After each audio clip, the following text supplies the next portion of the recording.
ओम साई राम। आज का साई वचन। बाबा कह रहे हैं, मेरे बच्चे, आज वो गुरुवार का पावन पर्व है। वो विशेष दिवस है जिस दिन तुम अपने बाबा का स्मरण करते हो, उनके निमित्त सत्कर्म करते हो, भूखों को भोजन खिलाते हो, अन्नदान करते हो, बाबा का पारायण करते हो और अपने जीवन जीने की सच्ची राह पर चलना सीखते हो।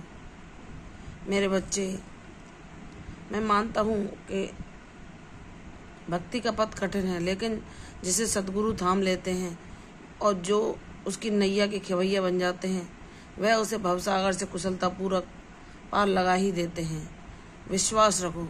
विश्वास की डोरी जितनी मजबूत होगी, तुम्हारे जीवन में उतने ही सकारात्मक परिणाम तुम्हें देखने को मिलेंगे। मेरे बच्चे, मैं जानता हूँ तुम्हें बहुत लंबा समय हुआ है दुखों और संघर्षों को झेलते झेलते। तुम अब ऊब चुके हो इन लोगों से, इन परेशानियों से, इन संघर्षों से, इन दुखों से, और तुम कहते हो कि बाबा मुझे आत्मनिर्भर बना दो ताकि मैं किसी के आश्रित ना रहूं और मुझे जो मेरी इच्छा ना होते हुए भी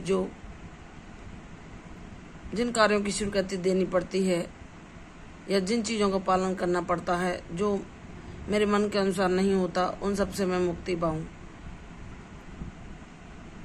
क्योंकि वह व्यक्ति जो कि अपने ऊपर आत्मनिर्भर होता है, स्वयं में अपनी जीविका चलाने के लिए धन एकत्रित करता है, वह अपने अनुसार जीवन जी सकता है। वह वही सभी कार्य कर सकता है जो उसका मन चाहता है, चाहे वह दीन दुखियों की सेवा हो, किसी को अन्नदान करना हो, किसी जरूरतमंद की मदद करनी हो, या किन्हीं लोगों को जो कष्टों में फंसे हों उनको उन परिस्थितियों से मुक्त कराने के लिए उसकी तरफ से दिया हुआ सहयोग हो। मेरे बच्चे, तुम इस काबिल अवश्य बनोगे। भगवान के घर में देर होती है, अंधेर नहीं। अगर हम अपने जीवन में दुखों को लंबे समय तक भी उनका सामना करते हैं तो हमें यह समझना चाहिए कि ईश्वर की इच्छा है। भगवान हमारे जीवन से सारे हमारे पापों को, इन प्रारब्धों के रूप में जो हम भोग रहे हैं, देकर हमें सारे कष्टों को खत्म करके हमारे जीवन में उस नए अध्याय की शुरुआत करते हैं जो सुख, शांति, ज्ञान, वैराग्य, आध्यात्मिकता और परमानंद से भरा होता है, जिस पर चलकर तुम स्वयं जान पाते हो कि इस जीवन में कोई भी तुम्हारा सच्चा साथी नहीं है। जब हमारे जीवन में कभी धन की कमी आ जाती है तो वह हमारे प्रियजन जो हमें प्रेम करते हैं और सदैव मीठी वाणी में बातें करते हैं, अगर हम उन पर आश्रित होते हैं या हम उनसे किसी चीज़ के लिए कोई कामना करते हैं तो वह भी हमसे पल्ला झाड़ने लगते हैं कि हम इससे कम बातें करें और हमें इसकी किसी आवश्यकता में अपना धन व्यय ना करना पड़े, ऐसा सोचते हैं। तो मेरे बच्चे, तुम जान चुके हो कि ईश्वर के अलावा कोई भी तुम्हारा सच्चा साथी नहीं है।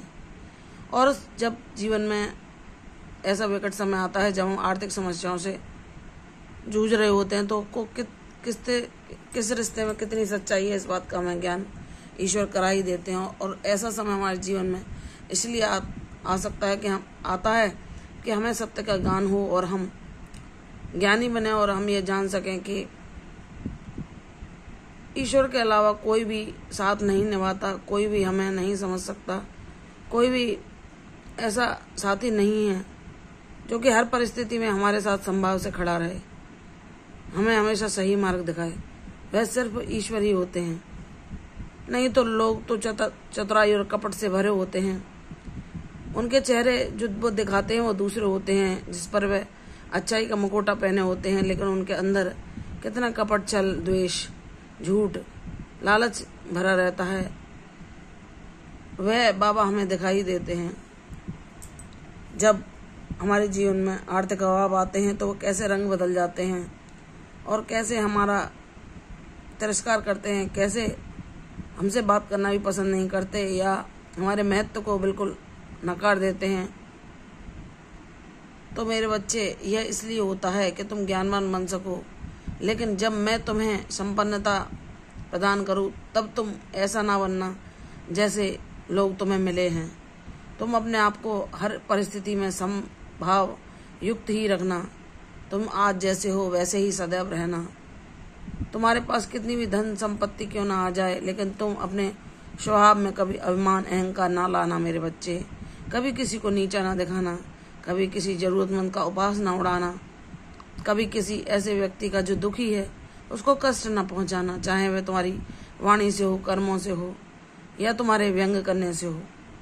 अगर तुम किसी जरूरतमंद का जो कि मुसीबत में फंसा है उसका उपहास उड़ाते हो, उसे दुख देते हो, तो ईश्वर नाराज होते हैं और वह कई गुना तुम्हें अभिशाप के रूप में उसका सामना करना ही पड़ता है। इसलिए मेरे बच्चे ज्ञानवान बनो, गलती से भी कोई ऐसा कर्म न करो जो तुम्हें कष्टों के रूप में भोगना पड़े। मैं सदैव तुम्हारे साथ हूँ, तुम मेरा साथ मांगते हो ना। मैं सदैव तुम्हें ज्ञान प्रदान करता रहूंगा। तुम्हें सारे अवगुणों से दूर रख के, सारे दोषों से दूर रख के तुम्हें शांति, ज्ञान, आध्यात्मिकता के मार्ग पर आगे लेता जाऊंगा। तुम्हारा कोई अहित नहीं कर सकेगा। तुम सदैव मेरे शरणागत हो। मैं तुम्हारी रक्षा करता हूँ और तुम्हारे जीवन में सही समय आने पर सब कुछ मैं ठीक कर दूंगा। मुझ पर विश्वास करो, अपने हौसले को ना तोड़ो, अपनी उम्मीद को ना खो। अब तो तुम सफलता के बहुत करीब हो। मुझ पर विश्वास करके मेरा नाम जाप करते रहो। शीघ्र ही तुम्हारे जीवन में खुशियों के फूल खिलेंगे।